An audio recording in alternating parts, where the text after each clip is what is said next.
3월 18일 목요일 하나님께서 저희에게 주시는 말씀은 마태복음 24장 15절부터 28절까지의 말씀입니다. 말씀을 먼저 읽겠습니다.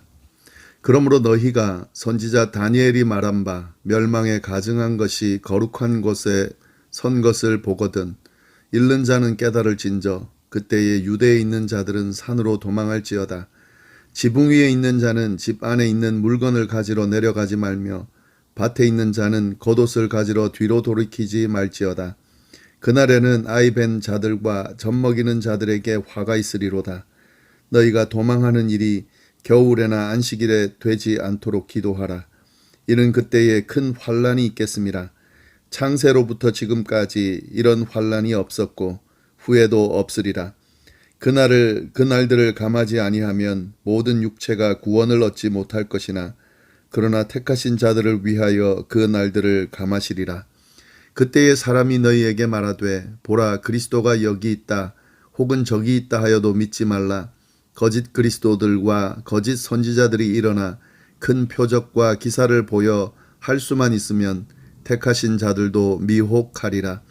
보라 내가 너희에게 미리 말하였노라.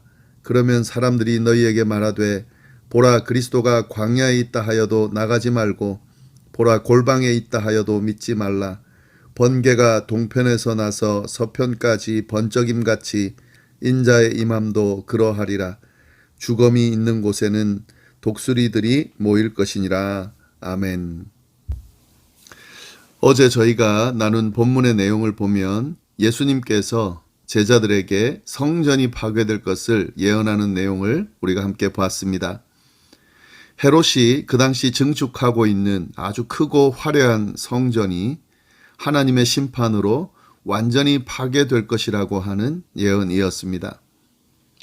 이 예언의 말씀, 특별히 성전이 파괴된다고 말씀하시는 이 내용은 제자들을 포함한 당시 유대인들에게는 아주 충격적인 이야기입니다. 그들에게 성전이 무너진다는 것은 곧 세상의 종말이 왔다는 것을 의미할 정도로 성전은 절대 무너지지 않는다라는 생각을 하고 있었기 때문에 그렇습니다. 그러나 예수님은 그 성전이 무너질 것이다. 돌 위에 돌이 하나도 남지 않게 될 것이다 라고 말씀을 하셨습니다. 그러면서 종말에 나타나는 징조에 관해서 예수님이 말씀하셨습니다. 이것이 어제 나눈 이야기고요. 오늘 본문은 예수님의 예언대로 예루살렘 성전이 파괴될 때 어떻게 행동해야 하는지에 대해서 알려주고 계십니다. 15절 말씀부터 한번 보겠습니다. 그러므로 너희가 선지자 다니엘이 말한 바 멸망에 가증한 것이 거룩한 것에 선 것을 보거든 읽는 자는 깨달을진저.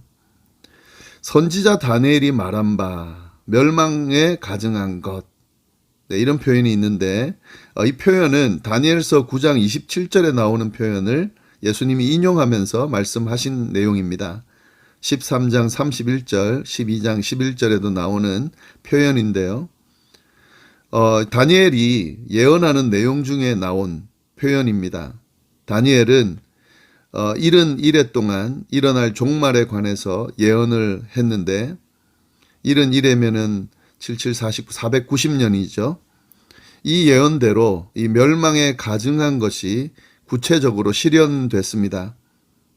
BC 167년부터 164년까지 이 팔레스틴 지역을 통치했던 안티오쿠스 에피파네스라는 자가 있는데요. 이 사람이 예루살렘을 정복한 후에 유대교 말살 정책을 펼쳤습니다. 그리고 그 정책의 일환으로 예루살렘 성전을 범했는데요. 거기에다가 이방신을 상징하는 제우스를 상징하는 이미지를 만들고 그리고 그것을 위한 제단을 세웠습니다. 예루살렘 성전 안에다가 이 이방신 제우스의 이미지와 그를 위한 제단을 세우고 난 뒤에 실제로 제사를 드렸어요. 제사를 드릴 때도 부정한 동물인 돼지로 제사를 드리는 그런 사건이 있었습니다. 다니엘이 말한 멸망에 가증한 것이 나타난다 하는 그 예언대로 지금 이루어진 거죠.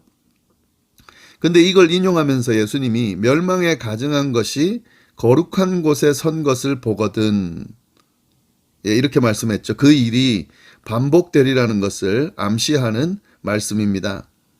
이 지금 예루살렘 성전, 헤롯이 증축하고 있는 이 예루살렘 성전도 다니엘 때와 같은, 다니엘의 예언이 이루어진, 다니엘 때가 아니죠. 다니엘이 예언한 그 예언의 말씀이 이루어진 안티오쿠스 에피파네스가 지배하던 그때와 같이 지금 이 성전도 그렇게 될 것이다 라고 하는 말씀을 하시는 겁니다. 읽는 자는 깨달으란 말은 이 말의 의미를 잘 깨달으라 하는 거죠. 정말 이 예수님의 말씀대로 이루어집니다. 로마가 예루살렘에 진입을 해가지고요, 성전을 짓밟았는데요, 성전에다가 로마의 깃발을 세우는 사건이 있었습니다. 그렇게 예수님께서 말씀하시는 예언이 이루어졌는데, 이런 예언대로 이런 일이 일어날 때에 멸망에 가증한 것이 거룩한 것에 선 것을 보거든 그때 어떻게 해야 하는지를 예수님이 말씀해 주고 계십니다. 16절 보시면은요, 그때에 유대에 있는 자들은 산으로 도망할지니라. 이것이 예수님의 지시입니다. 이런 일이 환란의 날 로마가 예루살렘을 점령해서 그렇게 해서 성전을 더럽히는 그때 그 상황이 오거든 유대에 있는 자들은 산으로 도망해야 된다 하는 거죠. 피하라는 말씀입니다. 그러면서 또 이어서 말씀을 하시는데요. 지붕에 있는 자는 집안에 있는 물건을 가지러 내려가지 말고 밭에 있는 자는 겉옷을 가지러 뒤로 돌이키지 말아라. 도망갈 때 지체하지 말고 도망가라는 거죠. 지붕 위에 있는 자는 이 당시 이 지역 집 위 지붕은 평평했습니다. 그래서 지붕에서 휴식을 취할 수가 있었는데 그 지붕에서 휴식을 취하고 있는 자, 그 자는 이런 일이 일어나면 지체 말고 산으로 도망을 가라 하는 거죠. 자기 물건 가지러 내려가지 말라는 거죠. 미련 두지 말라는 거죠. 밭에 있는 자는 일하는 복장 그대로 즉각적으로 미련 없이 산으로 도망가라 하는 말씀입니다. 예, 이 말씀을 가만히 보면은 이 롯 때가 생각이 나는데요. 아브라함의 조카인 롯과 그 가족이 소돔과 고모라의 심판을 피할 때 하나님께 받은 지시사항이 바로 이겁니다. 빨리 가족들이 도망을 가고 뒤도 돌아보지 말아라 라고 하는 그런 명령을 받았었는데 마찬가지입니다. 예, 이런 일이 일어나거든, 이런 황폐해지는 환란의 날이 오거든 뒤도 돌아보지 말고 산으로 도망가라 라고 예수님께서 예언하셨습니다. 그리고 그 환란의 날에는 아이 벤 자들과 젖 먹이는 자들에게 화가 있다. 19절 말씀인데요. 왜냐하면 이들이 그 아이 벤 걸로 인해 도망가기가 힘드는 거죠. 아이들로 인해서 빨리 도망가기 힘들기 때문에 이 날에 이렇게 아이 벤 자들과 젖 먹이는 자들이 화가 있다 하는 말씀이고요. 20절 너희가 도망하는 일이 겨울에나 안식일에 되지 않도록 기도하라. 겨울이나 안식일이면 도망가기가 힘들겠죠. 산으로 도망가야 하는데 도망가기가 힘들겠죠. 겨울에는 이 팔레스틴 지역이 비가 왔다가 비가 오고 우기 지역이기도 하고 그러다 보니까 낮에는 도망가기가 힘듭니다. 그게 땅이 질퍽질퍽하게 되기 때문에요. 예. 그래서 도망가기 힘들고 밤에는 춥죠. 그러니까 겨울에는 피하기가 힘들기 때문에 겨울에 이런 환란이 일어나지 않도록 기도해라 하는 거죠. 안식일도 마찬가지입니다. 이때는 마을에 출입도 막고 그 가게도 다 닫기 때문에 필수품을 구하기 힘듭니다. 예, 이렇게 뒤도 돌아보지 않고 산으로 도망가야 되는 이유가 뭔가 하는 거죠. 그 이유는 21절에 나옵니다. 이는 그때에 큰 환란이 있겠습니다. 큰 환란이 그때 일어난다는 거죠. 멸망에 가증한 것이 거룩한 것에 선 것을 보거든 빨리 도망가라. 왜? 그때 큰 환란이 일어날 것이기 때문이다. 근데 그 환란이 어느 정도냐면은요, 창세로부터 지금까지 이런 환란은 없었고 후에도 없으리라. 엄청나게 큰 환란을 묘사하고 있는 거죠. 창세로부터 지금까지, 또 지금부터 이후에도 없을 만한 큰 환란이 있다. 이런 환란이 전에도 있었죠. 그리고 후에도 있었고, 그러나 이제 이렇게 표현한 것은 그 정도로 큰 환란이 일어날 것이다 라고 하는 거죠. 이 환란이 어느 정도 큰 환란이냐면은요, 22절, 그 날들을 감하지 아니하면 모든 육체가 구원을 얻지 못할 것이다. 너무 큰 환란이라서 이 날이 줄여들지 않으면은 모든 육체가 구원을 얻지 못할 정도로 다 멸망하게 될 것이다 라는 거죠.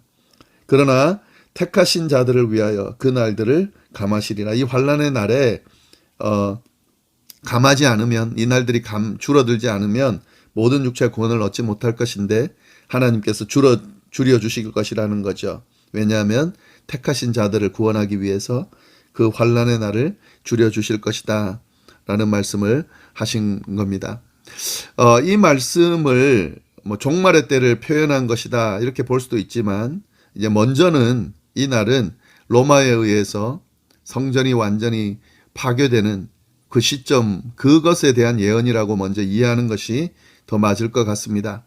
예, 그때에 그 로마의 어떤 그 공격을 받게 됐을 때에 일단은 싸우려고 하지 말고 도망가고 피신하라 하는 말씀인데, 정말로 이 당시 유대인들이, 말씀을 잘 따르는 유대인들이 로마가 왔을 때에 피신을 했습니다.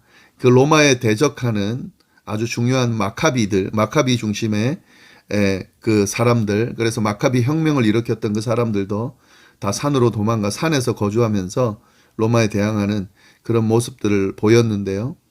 예수님께서 그 말씀을 지금 하고 계신 거죠.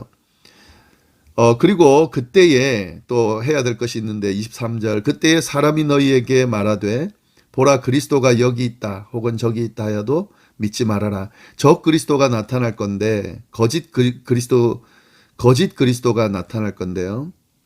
그때 미혹되지 말아라 하는 거죠. 거짓 그리스도들과 거짓 선지자들이 일어나 큰 표적과 기사를 보여 할 수만 있으면 택하신 자들도 미혹하리라. 거짓 그리스도들과 거짓 선지자들이 일어나서 막 사람들을 현혹하면서 예수님 따르지 못하도록 하고, 또 도리어 믿는 자들까지도 현혹하는 그런 일이 일어날 거다. 환란의 때가 되면 마음이 불안해지죠. 그래서 그리스도가 왔다 그러면은 마음이 약해진 상태이기 때문에 현혹될 수 있습니다.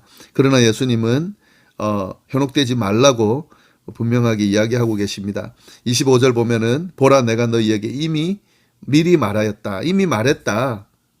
예, 그 내용 뭐라고 말했냐면, 그러면 사람들이 너희에게 말하되 보라 그리스도가 광야에 있다 하여도 나가지 말고 보라 골방에 있다 하여도 믿지 말아라.